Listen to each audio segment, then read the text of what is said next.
তিনি ছিলেন মধ্যম আকৃতির সুঠাম দেহের অধিকারী একটি মানুষ।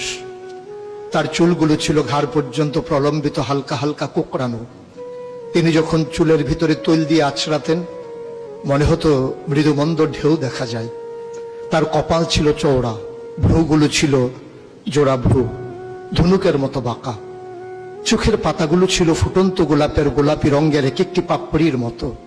তিনি কখনো বা যখন চোখের পলক ফেলতেন মনে হতো মৃদুমন্দ বাতাসে গোলাপ পাপড়ি যেন দোল খাচ্ছে।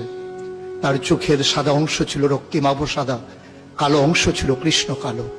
তার নাকটা ছিল খাড়া, নাকের ছিদ্রগুলো ছিল ছোট ছোট, নাকের নিচে ছিল সরু চিকন গোফ, গোপের নিচেই সেই গোলাপি রঙের ঠোঁট।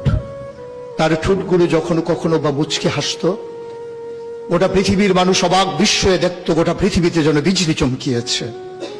তিনি কখনো বা যখন এই রাস্তা দিয়ে হেঁটে যেতেন, 1 মাস পরেও কখনো যখন সাহাবা হাঁটতেন, তার গায়ের জান্নাতি গন্ধ তার